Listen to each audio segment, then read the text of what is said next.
Hello students, welcome to BM academy. দেখো, আজকের ভিডিওতে আমরা যেটা আলোচনা করব সেটা হচ্ছে প্রিপারেশন অফ অ্যালকোহল। অর্থাৎ আমরা দেখব যে এই যে অ্যালকোহল, এটা আমাদের কী কী থেকে প্রিপারেশন করা যায় বা কী কী থেকে অ্যালকোহল প্রস্তুত করা যায়।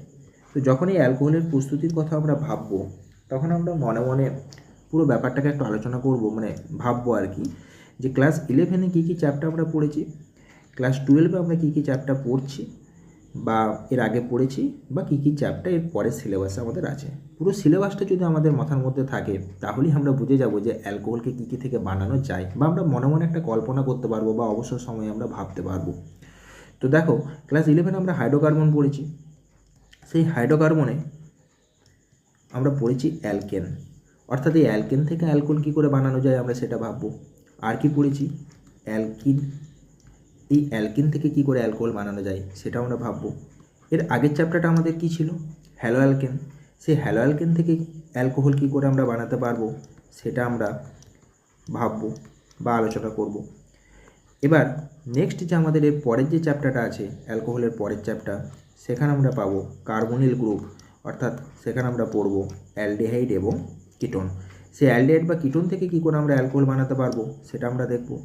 তারপরে আমরা পড়ব কার্বক্সিলিক অ্যাসিড, এটাও আমাদের আছে নেক্সট সেমিস্টারে।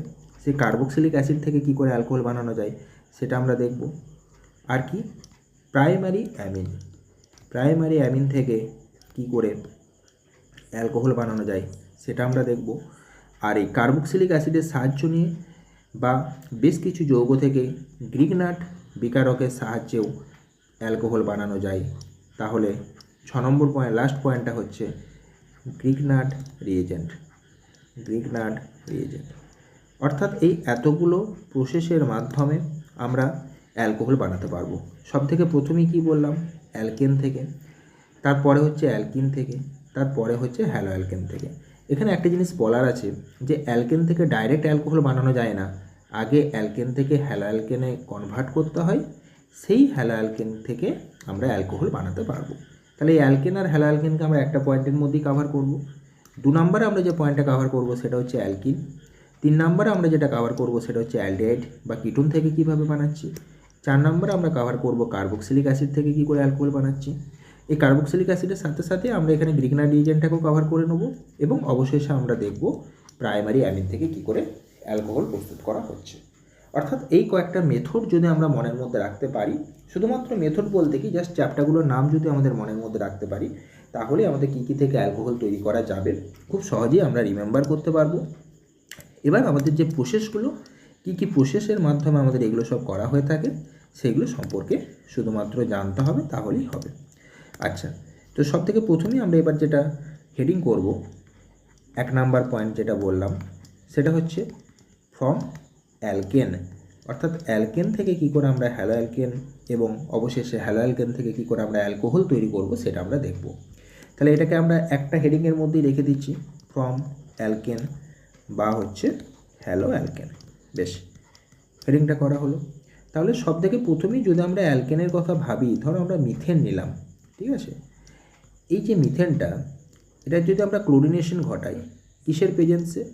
এইচ নিউ, মানে হচ্ছে সূর্যালোক, বিক্ষিপ্ত সূর্যালোক, এবং যদি আমরা হিট দিই, তাহলে আমাদের এখান থেকে তৈরি হবে CH3Cl, অর্থাৎ এখানে আমাদের তৈরি হচ্ছে ক্লোরোমিথেন। আচ্ছা, তো এই যে ক্লোরোমিথেন তৈরি হলো, এই ক্লোরোমিথেন কোন মেকানিজমের মাধ্যমে হলো? এর আগের চ্যাপ্টারতে আমরা পড়েছি, এর মেকানিজমটার নাম হচ্ছে ফ্রি রেডিক্যাল সাবস্টিটিউশন, বা বলা হয়ে থাকে মুক্তমূলক প্রতিস্থাপন বিক্রিয়া। প্রতিস্থাপন তো আমরা সহজেই বুঝতে পারছি, তার কারণটা কি? এখানে একটা হাইড্রোজেন বেরোচ্ছে, তার পরিবর্তে Clটা ঢুকছে, তাহলে প্রতিস্থাপন হলো। আর ফ্রি রেডিক্যাল কেন বলা হচ্ছে? কারণ ওই যে Cl2টা যখন আমাদের এইচ নিউ এবং হিটের প্রেজেন্সে আমরা জানি ভেঙে যায়, দুটো Cl ডটে ভেঙে যায়। তো এই যে Cl ডটগুলো তৈরি হলো, এরাই তো মুক্তমূলক, এরাই বিক্রিয়াটা করে। আমরা পড়েছিলাম চেন ইনিশিয়েশন, প্রোপাগেশন, টার্মিনেশন, এরকম 3টে স্টেপের মাধ্যমে আমাদের ক্লোরোমিথেন তৈরি হয় বা মিথাইল ক্লোরাইড তৈরি হয়। তো এই যে ক্লোরোমিথেনটা তৈরি হলো, এই ক্লোরোমিথেনটা কিন্তু সক্রিয় বা বলা যেতে পারে অ্যাক্টিভ। অপরদিকে এই যে মিথেনটা আমাদের ছিল, এই মিথেনটা কিন্তু মোটেও সক্রিয় থাকেনি, এটা ছিল নিষ্ক্রিয়। আমরা জানি যে মিথেন বা যে কোনো অ্যালকেন, সাধারণভাবে কোনো বিক্রিয়া দিতে চায় না বা আগ্রহ প্রকাশ করে না, সেই জন্যই তো অ্যালকেনকে বলা হয়ে থাকে প্যারাফিন। ঠিক আছে, দুটো টার্ম খেয়াল রাখবে, অ্যালকেনকে বলা হয় প্যারাফিন আর অ্যালকিনকে বলা হয়ে থাকে অলিফিন। আচ্ছা, তো এই যে CH3Clটা তৈরি হলো, এটা এবার অ্যাক্টিভেট হয়ে গেছে। এই CH3Clটা এবার কি করবে, বিক্রিয়া ঘটাবে। তাহলে CH3Clটার সাথে যদি আমরা এখানে জলীয় KOH নিই, মানে অ্যাকোয়াস KOH যেটাকে বলা হচ্ছে, বা জলীয় KOH, তাহলে আমাদের এখান থেকে কি হবে, Clটা রিপ্লেস হবে এবং এই যে OH গ্রুপটা রয়েছে অর্থাৎ নিউক্লিওফাইল, সেই নিউক্লিওফাইল কি হবে, এখানে প্রবেশ করবে। আচ্ছা, তো এই যে নিউক্লিওফাইলটা এখানে ঢুকবে, যেহেতু এটা মিথাইল বা এটাকে আমরা 1 ডিগ্রির সাথে রিলেট করতে পারি, এবং আমরা জানি যে মিথাইল বা 1 ডিগ্রির ক্ষেত্রে আমাদের যে সাবস্টিটিউশনের মেকানিজমটা হয় সেটা হচ্ছে SN2 মেকানিজম। সেই জন্য এখানে সবসময় ইনভার্সন প্রোডাক্ট হবে, অর্থাৎ OHটা সবসময় ব্যাক সাইড থেকে CH3কে অ্যাটাক করবে এবং Clটা বেরিয়ে চলে যাবে। এই হচ্ছে ব্যাপার। তো এখন হচ্ছে যদি আমরা এই 1 ডিগ্রি হ্যালো অ্যালকেন না নিয়ে আমরা ধরো যদি 3 ডিগ্রি হ্যালো অ্যালকেন নিই, অর্থাৎ CH3 C CH3, নিচেতেও মনে করো CH3 নিলাম আর এখানে Cl নিলাম, আমরা দেখেই বুঝতে পারছি এটার নাম হচ্ছে টারসিয়ারি বিউটাইল ক্লোরাইড, অর্থাৎ এটাকে বলা হচ্ছে 3 ডিগ্রি হ্যালো অ্যালকেন বা টারসিয়ারি বিউটাইল ক্লোরাইড।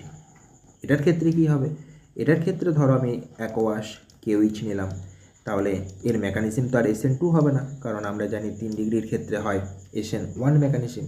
আচ্ছা, প্রোডাক্ট তাহলে কি হবে, CH3 এটা যেমন আছে দেখে দেখে আমি লিখলাম, Cl এর জায়গাতে কি বসালাম, OH বসালাম। যেহেতু SN1 মেকানিজম হচ্ছে, তাহলে এখানে রিটেনশন হবে এবং ইনভার্সন হবে। কিন্তু যেহেতু এই যৌগগুলো কোনোটাই কাইরাল নয়, অর্থাৎ এদের কাইরাল সেন্টার নেই, সেই জন্য এখানে রিটেনশন ইনভার্সনটা আমরা বুঝতে পারবো না বা বাস্তবে ওর কোনো অ্যাপ্লিকেশন থাকবে না।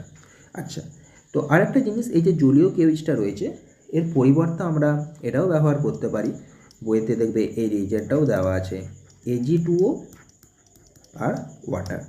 ঠিক আছে, অর্থাৎ এই 3 ডিগ্রি পার্টিকুলার এই 3 ডিগ্রি হ্যালো অ্যালকেনটার ক্ষেত্রে যদি আমরা আর্দ্র Ag2O বা Ag2O প্লাস ওয়াটার যদি আমরা ব্যবহার করি, তাহলে এই যে অ্যালকোহলটা আমার তৈরি হলো টারসিয়ারি বিউটাইল অ্যালকোহল বা 3 ডিগ্রি অ্যালকোহল, এর প্রোডাকশানটা কী হয়, বাড়ে এবং সাইড প্রোডাক্ট হিসাবে কোনো রকম এলিমিনেশন হয় না বা কোনো অ্যালকিন উৎপাদন হয় না।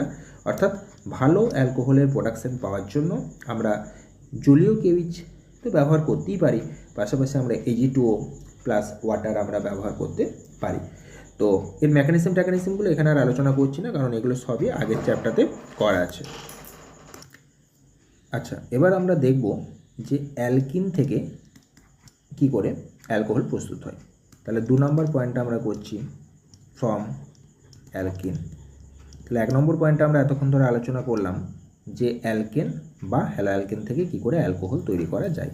মেকানিজমটা আমরা আলোচনা করলাম না, কারণ এটা আমরা আগে অলরেডি পড়েছি। তো নেক্সট হচ্ছে আমাদের ফ্রম অ্যালকিন।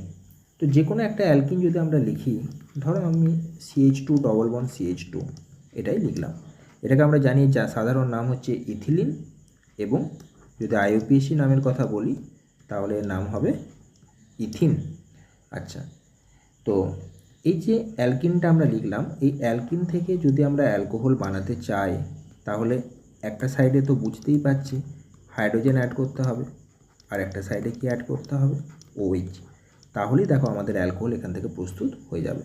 তাহলে H আর OH যদি আমরা এখানে অ্যাড করি, তাহলে তো সহজেই বুঝতে পারছি যে এখানে আমরা কী যোগ করব, জল যোগ করব। আচ্ছা, জলকে আমরা কী রূপে চিনি, ইলেকট্রোফাইল না নিউক্লিওফাইল? দেখো জলের মধ্যে লোন পেয়ার ইলেকট্রন রয়েছে, তাহলে লোন পেয়ার থাকলে তাকে আমরা বলি নিউক্লিওফাইল, অর্থাৎ এর মধ্যে ইলেকট্রন ঘনত্ব বেশি রয়েছে। তাহলে এটা কার সাথে অ্যাটাক করবে বা কার সাথে রিঅ্যাকশন করার চেষ্টা করবে, ইলেকট্রোফাইলের সাথে।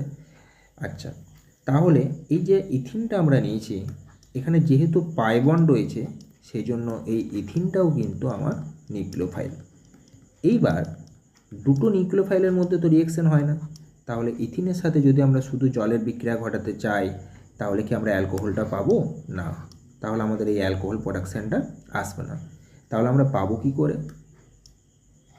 এইভাবে জলের সাথে আমরা একটু H2SO4 যোগ করব। কীরকম H2SO4, লঘু বা ডাইলুট H2SO4, তাহলেই আমাদের এখান থেকে জল কিন্তু যোগ হয়ে যাবে।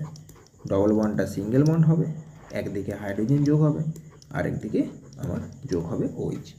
তাহলে এই যে লঘু H2SO4 ব্যবহার করার ফলে জল এর সাথে বিক্রিয়া করে একদিকে H আর একদিকে OH যুক্ত হলো, অর্থাৎ এই যে অ্যাডিশনটা আমাদের ঘটলো, সেই অ্যাডিশনটার নামই হচ্ছে অ্যাসিড ক্যাটালাইজড হাইড্রেশন। অর্থাৎ অ্যালকিন থেকে যখন আমরা অ্যালকোহল বানাবো তার বেশ খানিকগুলো প্রসেস আছে, তারই মধ্যে সবথেকে প্রথম এই প্রসেসটার নাম হলো অ্যাসিড ক্যাটালাইজড হাইড্রেশন, অর্থাৎ অ্যাসিড এখানে অনুঘটক রূপে কাজ করে। তাহলে এর আন্ডারে 1 নাম্বার পয়েন্ট আমরা করলাম অ্যাসিড ক্যাটালাইজড হাইড্রেশন। হাইড্রেশন মানে হচ্ছে জল যোগ হওয়া, তোমরা জানো হাইড্রেশন মানে জল যোগ হওয়া, আর ডিহাইড্রেশন মানে জল বের হয়ে যাওয়া। তাহলে অ্যাসিড ক্যাটালাইজড হাইড্রেশন মানে জল যোগ হবে, কিন্তু এখানে অনুঘটক রূপে কে কাজ করবে? অ্যাসিড কাজ করবে। বেশ, তো এখানে যদি আমরা এরকম একটা এক্সাম্পল নিই, CH3 CH double bond CH2, তাহলে এটার নাম কি? প্রোপিন, বা এটার নাম আমরা লিখতে পারি প্রোপ 1 ইন। তো এখানে যদি আমরা জল যোগ করতে চাই তাহলে জল তো আমরা নেবই, পাশাপাশি আমরা কি নেব? ডাইলুট H2SO4 বা লঘু H2SO4। আচ্ছা, এখানে তোমরা একটা জিনিস খেয়াল রাখবে যে লঘু H2SO4 সবসময় অ্যাডিশন রিঅ্যাকশন করে, অর্থাৎ জল যোগ করে। আর যদি আমরা গাঢ় H2SO4 নিই তাহলে কিন্তু ওর কাজ হচ্ছে এলিমিনেশন করা, অর্থাৎ জলটাকে কোনো যৌগ থেকে বের করে দেয়। বেশ, এবার এই যে H2SO4 নিলাম, H2SO4টা কীভাবে ভাঙবে বলো তো? H+ আর HSO4-, যেহেতু ডাইলুট নিয়েছি, যদি গাঢ় নিতাম আমরা তাহলে 2H+ আর SO4 2- ভাঙতো। তো এখানে আমাদের এটা H+ আর HSO4- ভাঙলো। এবার এই যে H+টা তৈরি হলো, H+এর মধ্যে দেখো যেহেতু প্লাস চার্জ রয়েছে তাহলে এর ইলেকট্রন ঘনত্ব কম আছে, তার মানে এটা ইলেকট্রন লাভিং হবে। যেহেতু এটা ইলেকট্রন লাভিং স্পিসি, সেই জন্য এটার নাম হচ্ছে ইলেকট্রোফাইল। বেশ, আমাদের ঝামেলাটা কেটে গেল। কীরকম ঝামেলাটা কাটলো? কারণ এই যে প্রোপিনটা রয়েছে, এই প্রোপিনটা তো আমাদের নিউক্লিওফাইল। একটু আগেই তো আমরা দেখলাম যে অ্যালকিন হচ্ছে নিউক্লিওফাইল। আচ্ছা, তাহলে নিউক্লিওফাইলের সাথে সর্বদা কে বিক্রিয়া করতে চাই? ইলেকট্রোফাইল। তাহলে একটা নিউক্লিওফাইল পেলাম, একটা ইলেকট্রোফাইল পেলাম, তাহলে সহজেই বুঝতে পারছি যে বিক্রিয়াটা আমাদের ঘটানো সম্ভব এবার হবে। এই যে ডবল বন্ডটা রয়েছে আমাদের,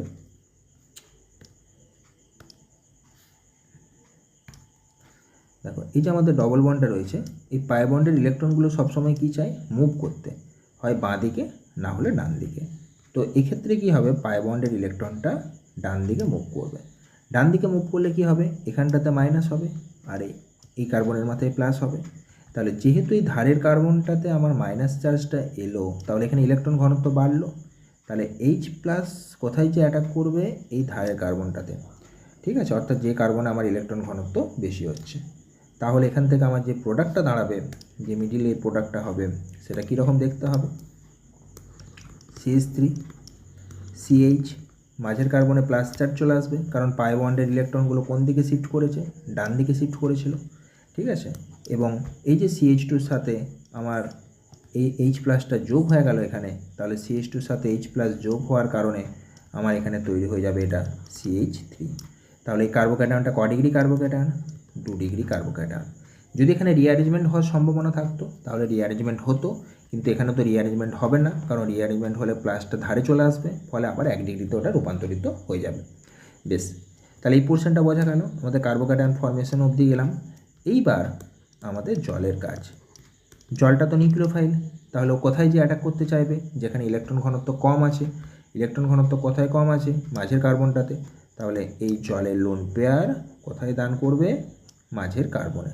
ঠিক আছে, ফলে কি হবে প্রোডাক্টটা?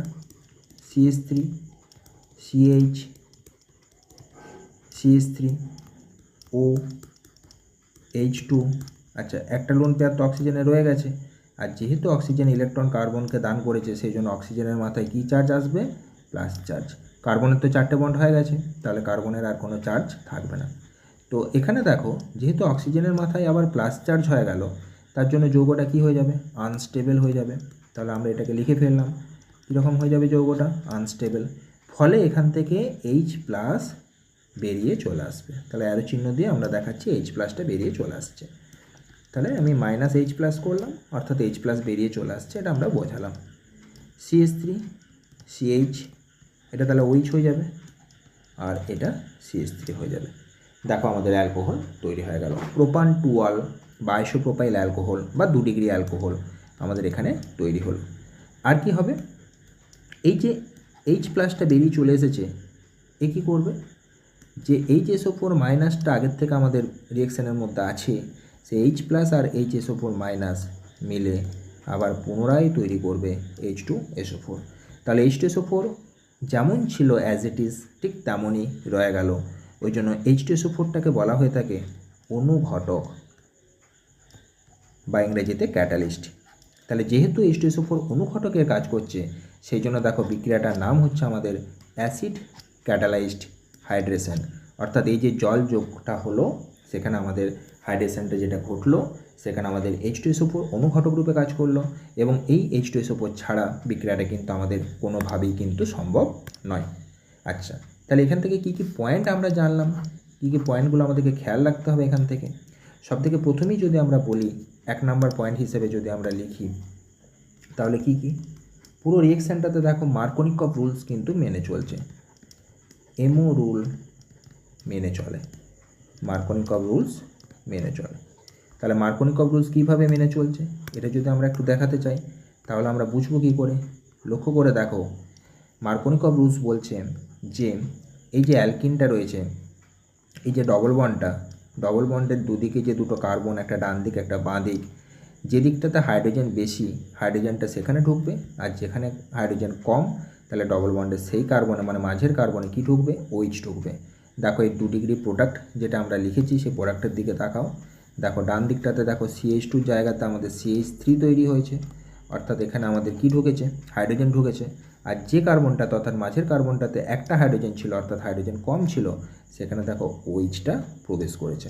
এটা আমরা মেকানিজমের মাধ্যমে বুঝলাম, কিন্তু মার্কোনিকভের মাধ্যমে আমাদের শর্ট রুলের মাধ্যমে বুঝতে পারবো এটা, যে এখানে আমাদের মার্কোনিকভ রুলস ফলো হয়েছে। অর্থাৎ ডবল বন্ডের যে কার্বনে হাইড্রোজেন সংখ্যা বেশি, সেখানে হাইড্রোজেন ঢুকবে, আর যে কার্বনে হাইড্রোজেন কম, সেখানে OH প্রবেশ করবে। বেশ ক্লিয়ার হলো ব্যাপারটা। এইবার 1 নম্বর পয়েন্টে তাহলে আমরা এটা লিখে ফেললাম যে মার্কোনিকভ রুলস মেনে চলে। 2 নম্বর পয়েন্টে আমরা কি লিখব, মাঝখানে দেখো কার্বোক্যাটায়ন ফর্মেশন হয়েছিল, তাহলে আমরা লিখব কার্বোক্যাটায়ন উৎপন্ন হয়। আচ্ছা, যেখানে যেখানে কার্বোক্যাটায়ন হয়, সেখানে সেখানে কি ঘটে, রিঅ্যারেঞ্জমেন্ট ঘটে। কিসের মাধ্যমে রিঅ্যারেঞ্জমেন্ট ঘটে, শিফটিংয়ের মাধ্যমে রিঅ্যারেঞ্জমেন্ট ঘটে। কিসের শিফটিংয়ের মাধ্যমে রিঅ্যারেঞ্জমেন্ট ঘটে, না H মাইনাস, PH মাইনাস আর CH3 মাইনাস, এই তিনটের শিফটিংয়ের মাধ্যমে রিঅ্যারেঞ্জমেন্ট ঘটে। আচ্ছা, তার মধ্যে সবথেকে আগেকার priority H minus, H minus না থাকলে PH মাইনাস মানে ফিনাইল মাইনাস, না হলে CH3 মাইনাস এর রিঅ্যারেঞ্জমেন্ট আমাদের ঘটবে। আর কি, এই যে কার্বোক্যাটায়ন মাঝখানে উৎপন্ন হচ্ছে, সেই জন্য আমরা বলতেই পারি যে এই কার্বোক্যাটায়নের স্থায়িত্ব বা স্টেবিলিটি যত বেশি হবে, তত বিক্রিয়ার হার কী হবে, তত বেশি হবে। তাহলে কার্বোক্যাটায়নের স্থায়িত্ব যত বেশি হবে, তাহলে আমরা লিখতেই পারি যে বিক্রিয়ার হার তত কী হয়, বেশি হয়। তাহলে পুরো বিক্রিয়াটা ডিপেন্ড করছে কার্বোক্যাটায়নের স্থায়িত্বের ওপর। এবার আমরা কি করব, একটা আলাদা এক্সাম্পল দেখব, যেখানে আমরা দেখব যে মাঝখানে কার্বোক্যাটায়ন তো ফর্মেশন হচ্ছেই, তার সাথে সাথে আমাদের রিঅ্যারেঞ্জমেন্ট কিন্তু এখানে ঘটছে। নেক্সট এক্সাম্পলে যদি আমরা চলে আসি, আমরা লিখে ফেললাম CH3C, CH3 H, CH double bond CH2। ধরো এই অ্যালকিনটা দেওয়া আছে, আমাদের এখানে জল নেওয়া আছে, নিউক্লিওফাইল, জল হচ্ছে নিউক্লিওফাইল, আর এই অ্যালকিনটাও নিউক্লিওফাইল, কারণ অ্যালকিনে ডবল বন্ড আছে তার জন্য নিউক্লিওফাইল, জলে লোন পেয়ার আছে তার জন্য নিউক্লিওফাইল। আর কি নিতে হবে আমাদের, লঘু H2SO4 তো নিতেই হবে। লঘু H2SO4 তো এখানে অনুঘটকের কাজ করবে এবং ইলেকট্রোফাইল লোপের H+ কাজ করবে। তাহলে প্রোডাক্ট তো আমরা ডান দিকে পরে লিখব, আগে আমরা একবারে মেকানিজম সহযোগে এটাকে লিখছি। আচ্ছা, পাই বন্ডেড ইলেকট্রন কোন দিকে শিফট করবে, ডান দিকে শিফট করবে। একটা জিনিস তোমরা মাথার মধ্যে রেখে দেবে যে পাই বন্ডের ইলেকট্রন সবসময় ধারের দিকে শিফট করে, সেটা ডান দিক হোক বা বাঁ দিক হোক। তাহলে এখানে কোন দিকটা ধার, মানে ধারের দিক কোনটা হচ্ছে, ডান দিকটা হচ্ছে এক্ষেত্রে। তাহলে এখানে CH2 দিকে ডবল বন্ডটা শিফট করলো, তাতে করে কি হবে, কার্বোক্যাটায়নটা বেশি স্টেবল হবে। আচ্ছা, তো এইবার এটা তো এমনি এমনি শিফট করবে না, কার প্রেজেন্সে শিফট করবে, লঘু H2SO4 এর উপস্থিতিতে শিফট করবে। লঘু H2SO4 দেওয়া মানে আমরা কী কী আয়ন পাবো? H প্লাস আয়ন পাবো আর HSO4 মাইনাস আয়ন পাবো। তাহলে এখানে H প্লাসটা আমার কি? ইলেকট্রোফাইল। তাহলে এই ইলেকট্রোফাইল তো অপেক্ষা করে বসেছিল কোন কার্বন ইলেকট্রন ঘনত্ব বেশি হবে। তাহলে যখনই পাই বন্ডের ইলেকট্রন ডান দিকে শিফট করে গেল তখনই এই H প্লাস এসে ধারের কার্বনটার সাথে যুক্ত হয়ে গেল। যখনই এটা ধারের কার্বনটার সাথে যুক্ত হবে তখনই মাঝের কার্বনে কী চার্জ চলে আসবে? প্লাস চার্জ চলে আসবে। ঠিক আছে? আচ্ছা, এইবার এখানে দেখো আমাদের মাঝখানে এরকম একটা স্টেপ হবে। এখানে হাইড্রোজেনটাকে রাখলাম। আচ্ছা, এই কার্বনে প্লাস চার্জ হয়ে যাবে কারণ পাই বন্ডের ইলেকট্রন ডান দিকে শিফট করেছে। ডান দিকে শিফট করা মানে বাঁ দিকটা প্লাস আর ডান দিকটা মাইনাস অলরেডি আমাদের হয়েই আছে। সেই মাইনাস থাকার জন্যই তো H প্লাসটা এখানে এসে যুক্ত হয়েছে। আচ্ছা, ডবল বন্ডটা সিঙ্গেল বন্ড হয়ে গেল, CH2টা হয়ে গেল আমার CH3। এই যে কার্বোক্যাটায়নটা এটা ক ডিগ্রি কার্বোক্যাটায়ন? 2 ডিগ্রি। যখনই 2 ডিগ্রি কার্বোক্যাটায়ন হলো তখনই আমরা একটা মনে মনে ভাববো যে এটাকে কি 3 ডিগ্রি করা যায়? তাহলে যদি 3 ডিগ্রি করা যায় তাহলে তো আমাদের ভালোই হবে। তাহলে 3 ডিগ্রি করতে গেলে কী করতে হবে? একটাই উপায়, রিঅ্যারেঞ্জমেন্ট করতে হবে। রিঅ্যারেঞ্জমেন্ট মানে আমাদের শিফটিং ঘটাতে হবে। আচ্ছা, শিফটিংটা আমরা কিসের ঘটাবো? শিফটিং ঘটানোর উপায় কি আছে? শিফটিং ঘটানোর উপায় হচ্ছে 1,2 শিফটিং। তো এখানে দেখো এই যে পাশের বাঁ দিকের যে কার্বনটা রয়েছে এই কার্বনটাতে আমার হাইড্রোজেনও রয়েছে আর CH3ও রয়েছে। একটু আগেই আমরা একটা অর্ডার করলাম যে CH3 এবং H-এর মধ্যে হাইড্রোজেনের শিফটিং হওয়ার পাওয়ারটা বেশি। তাহলে এখানে কে শিফটিং হবে? হাইড্রোজেনটা শিফটিং হয়ে যাবে। 1,2 কেন? দেখো এই পাশাপাশি দুটো কার্বনের মধ্যে শিফটিংটা হচ্ছে, সেই জন্য এটাকে বলা হচ্ছে 1,2 H মাইনাস শিফটিং। এখানে অনেক সময় ভুল করে H প্লাস হয়ে যায়, কিন্তু কোনোভাবেই H প্লাস হবে না, এখানে হাইড্রাইড শিফটিং হচ্ছে। তার কারণটা হচ্ছে যে এই হাইড্রোজেনটা যাচ্ছে কার কাছে? এই পাশের কার্বনটার কাছে। পাশের কার্বনে দেখো ইলেকট্রনের ঘাটতি রয়েছে, প্লাস চার্জ রয়েছে। তাহলে হাইড্রোজেনটা কী করবে? ইলেকট্রনটা নিয়ে যাবে। তো হাইড্রোজেন যদি ইলেকট্রন না নিয়ে যায় তাহলে কার্বনের ইলেকট্রনের ঘাটতি কীভাবে মেটাবে? তার জন্য H মাইনাস এখান থেকে শিফট হবে এবং এই হাইড্রোজেনটা কার কাছ থেকে ইলেকট্রনটা নিয়ে যাবে? না, যে কার্বনটার সাথে বন্ড হয়ে রয়েছে সেই কার্বন থেকে নিয়ে যাবে। আচ্ছা, তাহলে সেই কার্বনটা কী হয়ে যাবে? এবার প্লাস চার্জ হয়ে যাবে। তাহলে আমাদের দেখো মাঝখানে এরকম একটা ইন্টারমিডিয়েট তৈরি হবে। এখানে কার্বনটাতে প্লাস চার্জ হয়ে গেল কারণ হাইড্রোজেন ইলেকট্রন নিয়ে বেরিয়ে চলে গেছে। দিয়ে কার কাছে চলে গেছে? পাশের কার্বনের কাছে, ওটা CH2 হয়ে গেল। আর CH3 আমার যেমন আছে তেমন থেকে গেল। এইবার এই কার্বোক্যাটায়নটা দেখো আমার ক ডিগ্রি হয়ে গেছে? 3 ডিগ্রি। আমরা জানি 2 ডিগ্রির থেকে 3 ডিগ্রি মোর স্টেবল কার্বোক্যাটায়ন। বেশ, এরপর আমাদেরকে কি যোগ করতে হবে? আমাদের আছে তো জল, নিউক্লিওফাইল। ও তো এবার অপেক্ষা করে বসেছিল, তো জল কি করবে? এখানে এসে যুক্ত হয়ে যাবে কোন কার্বনটাতে? এই যে আমার 3 ডিগ্রি কার্বোক্যাটায়নটা তৈরি হলো, বেশ, এখানটাতে এসে অ্যাড হয়ে যাবে। তো প্রথমে পুরো জলটা অ্যাড হবে, তারপরে হাইড্রোজেনটা বেরিয়ে চলে আসবে, যেমন আমরা আগের মেকানিজমটাতে দেখলাম। তো এখানে আর অতটা কিছু লিখছি না, আলটিমেট তো ওই যোগ হবে। তাহলে আমি এখানে পুরো প্রোডাক্টটা ডাইরেক্ট লিখে দিচ্ছি। CH3 C, ওপরে CH3, নিচে একবারে ওইচ যোগ করে ফেললাম। আচ্ছা, তারপর CH2, তারপর CH3। দেখো এই রুলসটা মার্কোনিকভ রুলস মেনেছে। কীরকমভাবে মেনেছে? যে ডবল বন্ডের যে দিকটাতে, অর্থাৎ এই ধারের যে কার্বনটা, এখানে আমার দুখানা হাইড্রোজেন রয়েছে, অর্থাৎ হাইড্রোজেন বেশি। তাহলে যেখানে হাইড্রোজেন বেশি সেখানে হাইড্রোজেন অ্যাড হবে। দেখো হাইড্রোজেন অ্যাড হয়েছে, CH3 তৈরি হয়েছে। তাহলে এই পোর্শনটা কিন্তু মানছে। কিন্তু বাঁ দিকটাতে যেখানটাতে আমাদের দেখতে পাচ্ছি হাইড্রোজেন সংখ্যা কম, অর্থাৎ CHটা, যেটাকে আমি এরকম করে আন্ডারলাইন করছি, সেইখানটাতে আমার আলটিমেট ওইচটা যুক্ত হওয়ার দরকার ছিল যদি আমরা এমও রুল ফলো করতাম। কিন্তু দেখো এখানে ওইচটা এখানে যুক্ত না হয়ে তার বাঁ দিকে যে কার্বনটা রয়েছে সেই কার্বনের সাথে ওইচটা কিন্তু যুক্ত হয়ে গেছে। বেশ, কিসের কারণে এটা হলো? শুধুমাত্র এই রিঅ্যারেঞ্জমেন্টের কারণে হলো। এই যে 1,2 H মাইনাস শিফটিংয়ের ফলে এখানে একটা রিঅ্যারেঞ্জমেন্ট ঘটলো। এই রিঅ্যারেঞ্জমেন্টের কারণে আমাদের এরকম প্রোডাক্ট আমরা পেলাম। তাহলে যখন আমরা অ্যাসিড ক্যাটালাইজড হাইড্রেশন আমরা ঘটাবো তখন আমরা সুন্দরভাবে বুঝতে পারলাম যে কীভাবে আমাদের প্রোডাক্টটা তৈরি হলো। তো এখানে যে পয়েন্টগুলো আমরা লিখলাম সেই পয়েন্টগুলোর সাথে আরও দুটো একটা পয়েন্ট আমরা এবার অ্যাড করতে পারবো। 3 নম্বর পয়েন্ট অবধি হলো। আরেকটা জিনিস তোমরা দেখে রাখো যে এই যে কার্বনের হাইড্রোজেনটা, মানে ডবল বন্ডের শেষের যে কার্বনটা আছে, ডান দিকে যে কার্বনটা আছে, এখানে যে H2টা রয়েছে, এর সাথে যে হাইড্রোজেনটা এসে অ্যাড হয়েছে, সেই হাইড্রোজেনটা আমরা পাচ্ছি কোথা থেকে? এই হাইড্রোজেনটাকে আমরা পাচ্ছি H2SO4 থেকে। আর এই যে ওইচটা আমার শেষে এসে যুক্ত হলো, সেই ওইচটা আমি পাচ্ছি কোথা থেকে? জল থেকে।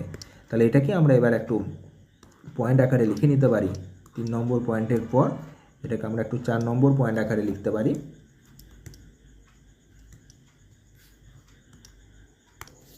আচ্ছা, আমরা এখানে 3 নম্বরের পরে এরপর 4 নম্বর পয়েন্ট আকারে লিখতে পারি যে এখানে ডাইলুট H2SO4 বা লঘু H2SO4 থেকে হাইড্রোজেন পাওয়া যায়, যেটা ডবল বন্ডের যে কার্বনে হাইড্রোজেন বেশি আছে সেখানে ঢুকেছে, এবং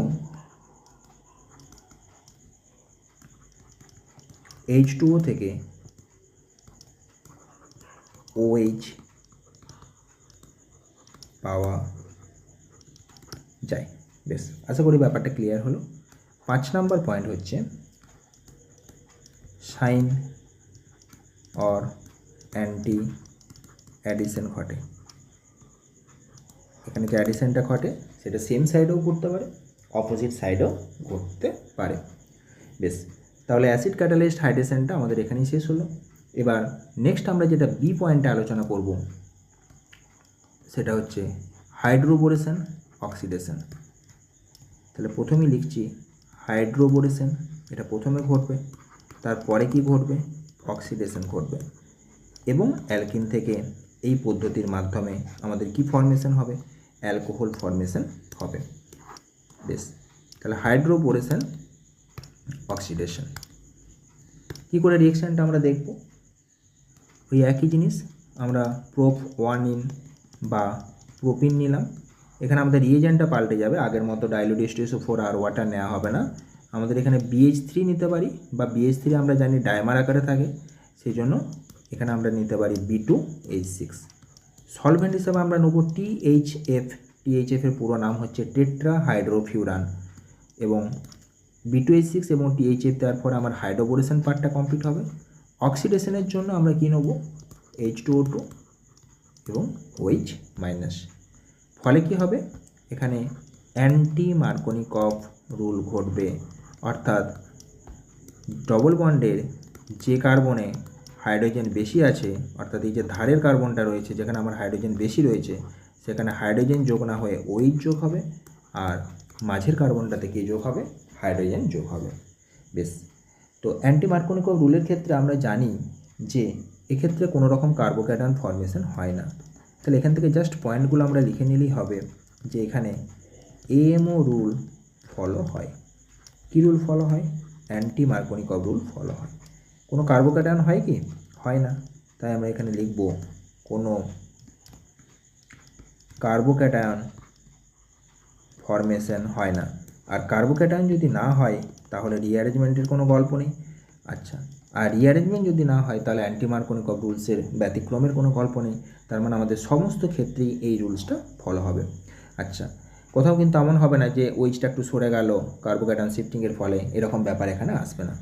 অ্যাডিশনটা কেমন টাইপের হবে, সাইন অ্যাডিশন করবে, এই জিনিসগুলো আমরা খেয়াল রাখবো, অর্থাৎ সেম সাইড অ্যাডিশন ঘটবে। ঠিক আছে।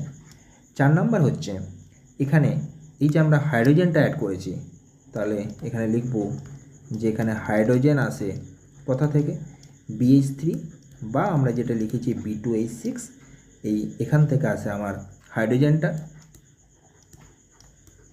এবং OH কোথা থেকে আসে বুঝতেই পারছি, আর কি পড়ে আছে আমাদের H2O2 আর OH-। ঠিক আছে, এই H2O2 এবং OH- থেকে আসে OH, এবং B2H6 বা BH3 থেকে আসে হাইড্রোজেন। এই কয়েকটা নিয়ম আমরা বা পয়েন্ট আমরা এখানে ফলো করব। বেশ, এবার হচ্ছে সি পয়েন্ট, যেটা হলেই আমাদের মোটামুটি অ্যালকিন থেকে প্রিপারেশনটা কমপ্লিট হয়ে যাবে। সেটা হচ্ছে পয়েন্ট নাম্বার সি, অক্সিমার্কিউরেশন। অক্সিমার্কিউরেশন, ডিমার্কিউরেশন। তার মানে প্রথমে মার্কারি অ্যাড করব, তারপরে আবার মার্কারি কী করব, বের করে দেবো। অক্সিমার্কিউরেশন, ডিমার্কিউরেশন। তাহলে এখানেও আমরা এক্সাম্পল হিসেবে ওটা কি নিলাম, CH3CH ডবল বন্ড CH2। কী নেবো আমরা, মার্কিউরিক অ্যাসিটেট। তাহলে CH3COO2Hg, মার্কিউরিক অ্যাসিটেট, H2O আর NaBH4। তাহলে আমাদের প্রোডাক্ট কি হবে, CH3CH সিঙ্গেল বন্ড CH2, এটা তো আমরা করেই ফেললাম। এখন আমাদের H আর OH-টাকে ঢোকাতে হবে। কোন রুলস ফলো হবে এখানে, মার্কোনিকভ রুলস। অর্থাৎ ডবল বন্ডের যে কার্বনে হাইড্রোজেনটা বেশি রয়েছে, অর্থাৎ দুটো হাইড্রোজেন রয়েছে, সেখানে আমার হাইড্রোজেন যোগ হবে। আর যেখানটাতে আমার কম ছিল একটা হাইড্রোজেন, সেখানে আমার যোগ হবে OH। বেশ, তাহলে এখানে পয়েন্টগুলো আমরা কি লিখব?